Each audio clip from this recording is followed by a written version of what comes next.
Bismillahirrahmanirrahim. Maulaya sholli wa sallim daiman abada ala habibika khairi khalqi kullihim huwal habibul ladzi durja syafa'atuhu likulli hawlin minal ahwali muqtahami. Ya Rabbi bil Mustafa balligh maqasidana واغفر لنا ما مضى يا واسع الكرم. Bismillahirrahmanirrahim. Subhanakallahumma Rabbana la ilma lana illa ma 'allamtana innaka antal alimul hakim wa tub 'alaina innaka antat tawwabur rahim wa taqabbal minna innaka antas sami'ul alim wa 'allimna min ladunka ilman nafi'a ya dzal jalali wal ikram. Allahumma iftah lana hikmataka wanshur 'alaina rahmataka ya dzal jalali wal ikram. Al-Fatihah. Bismillahirrahmanirrahim. Alhamdulillahirabbil alamin. Ar-Rahmanir-Rahim. Maliki yaumiddin. Iyyaka na'budu wa iyyaka nasta'in.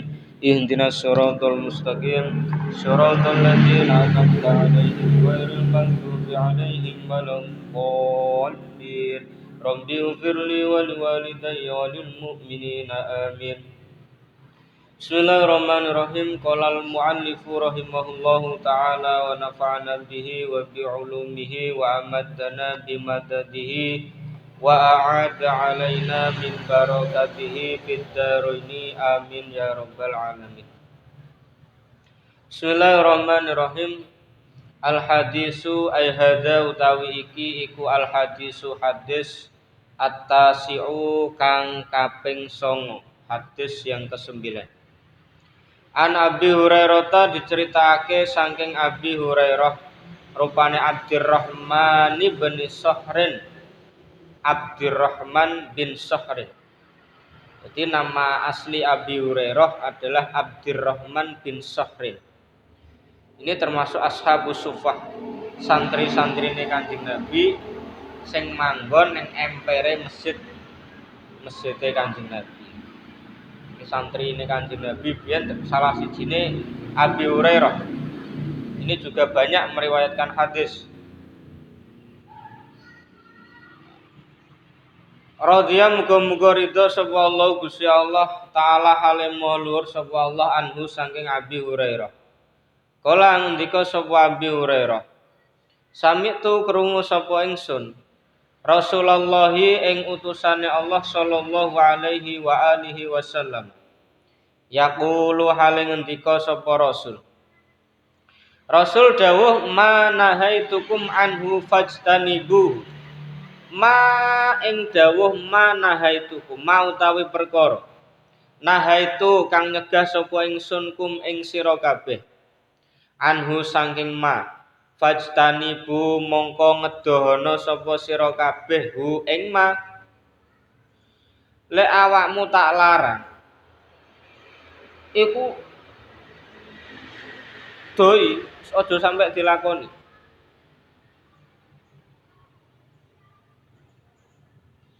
Ora oleh ngelakoni sing dilarang, ya salah sijine sing dilarang. Lah, ini adalah mengandung makna melarang yang haram. Melarang yang haram. Kalau melarang yang makruh disengiti, digedingi, itu diperbolehkan melakukannya. Tapi asal sendiri dari melarang. Wa aslun nahyi fil lughati al-man. Jadi al-man'u itu mencegah. Mencegah itu tidak boleh melakukan apa yang dilarang oleh Rasulullah.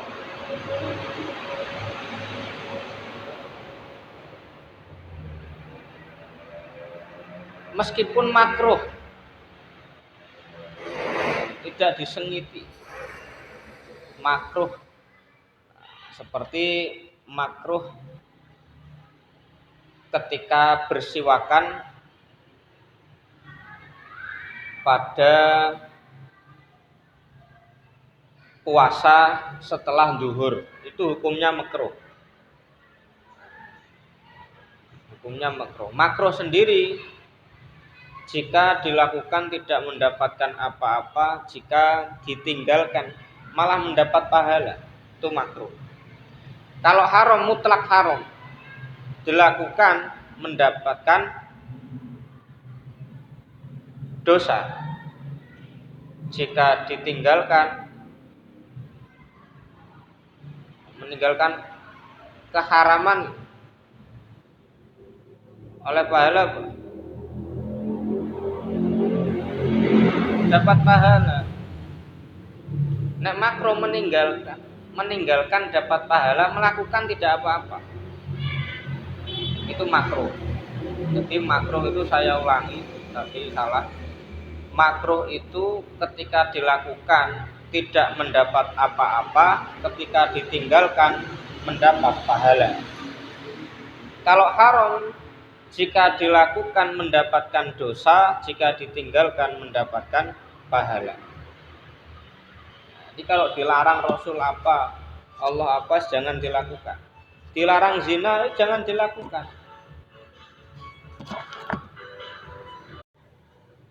Zinanya dilarang, mukodimahnya juga dilarang. Apa mukodimah zina? Memandang. An-nadratu bisyahwatin, memandang dengan syahwat. Itu juga dilarang. Mukodimah nggak mungkin langsung mas, mesti mukodimah dulu. Mukodimahnya juga dilarang. Nah, jadi lil masail hukmul maqasid. Perantara-perantara itu menjadi hukum tujuan. Tujuannya zina, perantara-perantaranya itu ya. Bahkan ketika kamu ada temanmu pacaran di taman misal atau di mana, kamu yang menjaga. Nanti kalau ada apa-apa Satpol PP atau ada polisi atau ada orang tuanya, ibaratnya kamu obat nyamuk, kamu juga dapat dosa apa yang dilakukan oleh temanmu yang pacaran itu. Temanmu ngapain itu, kamu dapat dosa. Jadi al-i'anah lil maksiati maksiatun. Nah, jadi al-i'anah lil maksiati maksiatun. Menolong kepada pelaku maksiat ya hukumnya maksiat. Ketika wama utawi perkara amartu kang perintah sapa ingsun bi kelawan ma, faktu mongko nglakonana sapa sira kabeh minhu saking ma, nglakoni mastata'tum ing dalem selagine mampu sapa sira kabeh. Lek diperintah Rasul lakonana sak mampune. Rasul salate sampai bengkak, panjenengan cukup sampai beng mawon. Karena sak mampune. Lha mampu jenengan. Meskipun Rasul salat maleme cuma 11 rakaat, tapi sing diwaca iku surat dawa-dawa. Al-Baqarah, Ali Imran. Tuh awak dhewe lak Takasur, Kul, Al-Qari'ah, Ad-Duha. Surat pendek-pendek. Sampai selesai terus, Al-Baqarah sampai selesai, Ali Imran sampai selesai, An-Nisa sampai selesai. Panjang-panjang yang dibaca.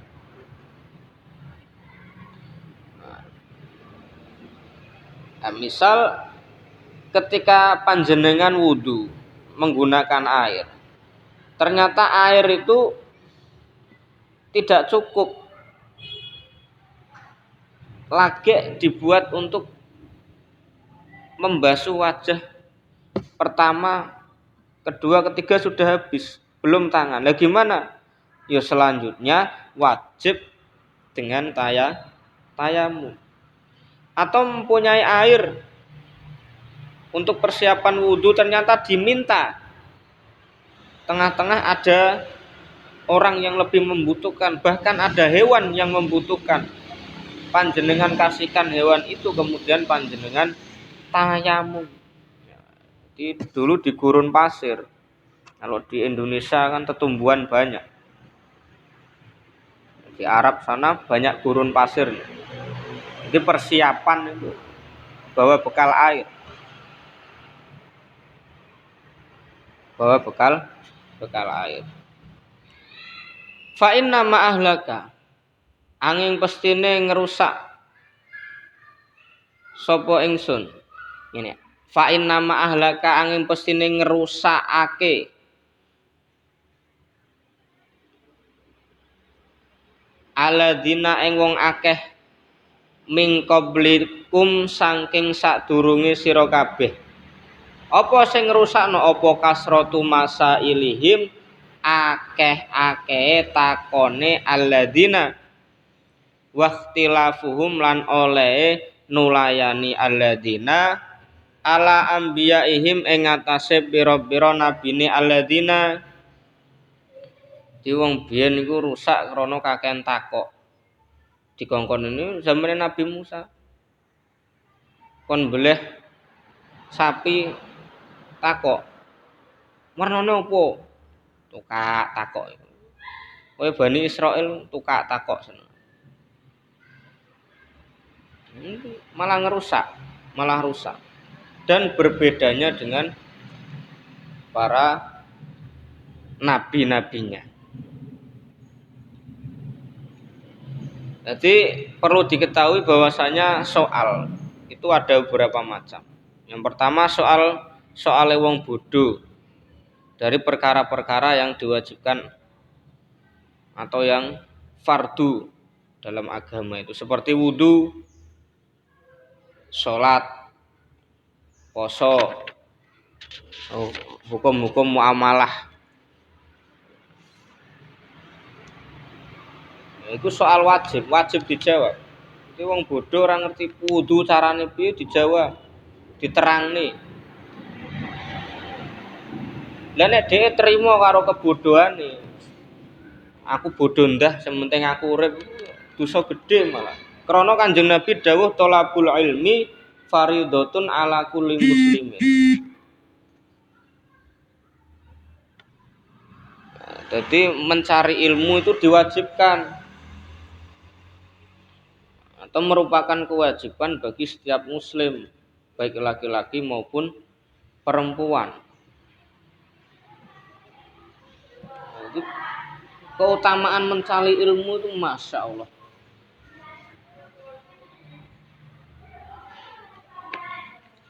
Banyak sekali. Yang pertama, keutamaan menuntut ilmu atau mencari ilmu, dimudahkan jalan ke surga, dinaungi oleh malaikat, dimintakan ampun oleh makhluk langit dan bumi. Qala Rasulullah sallallahu alaihi wasallam, man salaka tariqan yaltamisu fihi ilman sahhalallahu lahu tariqan ilal jannah wa innal malaikata la tad'u ajnihataha ridon li talabil ilm wa inna talibal ilmi yastaghfiru lahu man fis sama'i wal ard hatal hitani fil ma'i. Rawahu Ibnu Majah wa Abu Dawud radhiyallahu anhu. Rasulullah bersabda, barang siapa berjalan mencari ilmu, maka Allah akan memudahkan jalan menuju surga. Sesungguhnya para malaikat akan meletakkan sayap-sayapnya karena senang pada penuntut ilmu. Sesungguhnya penuntut ilmu akan dimintakan ampun oleh makhluk-makhluk Allah yang ada di langit dan yang ada di bumi. Sampai ikan yang ada di lautan pun ikut memintakan ampun untuk orang-orang yang menuntut ilmu. Itu keutamaan pertama. Yang kedua, tidak terputus amalnya meski sudah meninggal dunia. Qala Rasulullah sallallahu alaihi wasallam, idza mata ibnu adama in qata anhu amaluhu illa min salasin shadaqatin jariyatin aw ilmin yuntafa'u bihi aw waladin shalihin yad'u lah. Rawahu Muslim. Rasulullah bersabda, apabila seorang manusia meninggal dunia maka terputuslah amalnya kecuali 3 hal. Yang pertama, sedekah jariyah. Sedekah untuk masjid, sedekah untuk pondok, sedekah untuk TPQ. Gimana itu menjadi amal jariyah untuk panjenengan ketika panjenengan sudah meninggal. Yang kedua, ilmu yang manfaat. Lah gimana bisa menciptakan ilmu manfaat jika kita tidak mencari ilmu? Ilmu manfaat adalah ilmu yang ketika kita ajarkan kepada orang lain itu mengajarkan kepada orang lain itu mengajarkan kepada orang, terus sampai hari kiamat. Ilmu itu terus manfaat. Panjenengan tenggriya mucal anake, mucal mengajar anaknya, mengajar ponakannya, mengajar tetangganya, diajarkan kecil, diajarkan bismillahirrahmanirrahim, diajarkan Fatihah. Itu ketika nanti besar, kok Fatihah yang kamu ajarkan diajarkan kepada orang lain, itu namanya ilmu manfaat. Yang terakhir, anak soleh yang mendoakan orang tuanya. Hadis riwayat Muslim. 3, dianugerahi kebaikan. 4, terhindar dari laknat Allah. Qala Rasulullah, ala inna dunya mal'unatun mal'unun ma fiha illa dzikrullahi wa ma walahu wa alimun au muta'allimun. Rawahu At-Tirmidzi wa Ibnu Majah. Rasulullah sallallahu alaihi wasallam bersabda, ketahuilah sesungguhnya dunia itu dilaknat dan dilaknat pula apa yang ada di dalamnya, kecuali zikir kepada Allah Subhanahu wa taala dan ketaatan kepadanya seorang alim atau seorang yang menuntut ilmu. Hadis riwayat At-Tirmidzi dan Ibnu Majah. Yang kelima, laksana berjihad di jalan Allah. Qala Rasulullah, man dakhala masjidana hada liyata'allama khairan aw liyu'allimahu kana kal mujahidi fi sabilillah. Rawahu Ahmad wa Ibnu Majah. Rasulullah bersabda, barang siapa yang memasuki masjid kami ini, Masjid Nabawi, dengan tujuan untuk belajar tentang kebaikan atau mengajarkannya, maka ia ibarat seseorang yang berjihad di jalan Allah. Yang keenam, lebih utama dari ibadah sunnah. Qala Rasulullah, la antad dua fatata'allama baban minal ilmi khairun laka min an tusalliya mi'ata rak'atin. Rawahu Ibnu Abdul Bar. Rasulullah bersabda, andai kata engkau belajar satu bab dari ilmu pengetahuan, maka hal itu adalah lebih baik bagimu daripada kamu sholat 100 rakaat. Hadis riwayat Imam Ibnu Abdul Bar radhiyallahu anhu. 7, merupakan pendekatan diri kepada Allah. Ta'allam al-ilma fa inna ta'allamahu laka hasanatun wa talabahu ibadatun wa mudzakaratahu tasbihun wal bahsa anhu jihadun wa ta'limuhu man la ya'lamahu wa ta'limahu man la ya'lamuhu shadaqatun wa badlahu li ahli qurbatun. Dari Mu'adz bin Jabal. Ini perkataannya sahabat, asar. Tuntutlah ilmu, belajarlah Islam karena mempelajarinya adalah suatu kebaikan. Untuk mencari ilmu adalah suatu ibadah. Saling mengingatkan akan ilmu adalah tasbih. Membahas suatu ilmu adalah jihad. Mengajarkan ilmu kepada orang yang tidak belajar dari ahlinya, mengajarkan ilmu kepada orang yang tidak mengetahuinya adalah sedekah. Mencurahkan tenaga untuk belajar dari ahlinya adalah qurbah, mendekatkan diri kepada Allah Subhanahu wa ta'ala. Penting. Itu belum keutamaannya orang yang berilmu. Masya Allah. Faridah.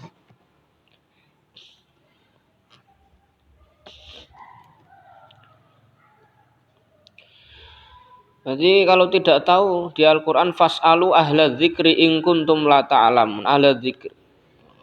Yo ahla dzikri, yo ahlul ilmi. Yo ahli dzikir, yo duwe ilmu. Dzikir tok enggak iso. Yo kudu duwe ilmu.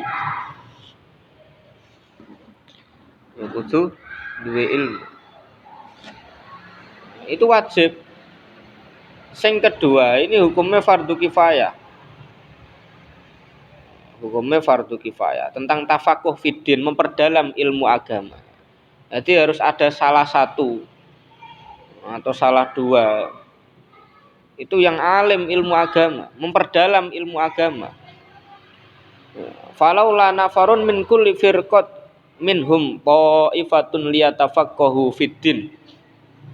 Supaya apa? Supaya yang menyaksikan itu memberitahu yang tidak menyaksikan.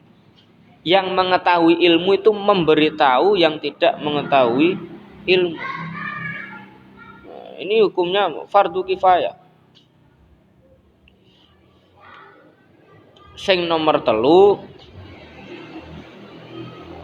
jadi Kanjeng Nabi kadang meneng wasakata an asyain rahmat. Jadi meneng terhadap sesuatu berarti rahmat. Lakum falatas alu anha. Itu rahmat untukmu, maka jangan kamu tanyakan.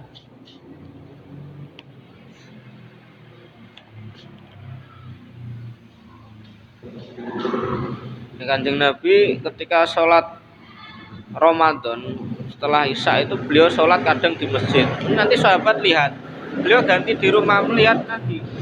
Kenapa Kanjeng Nabi tidak berjamaah? Khawatir nanti ketika Kanjeng Nabi melakukan secara berjamaah atau terlihat itu diwajibkan untuk umatnya. Kanjeng Nabi khawatir memberatkan umatnya.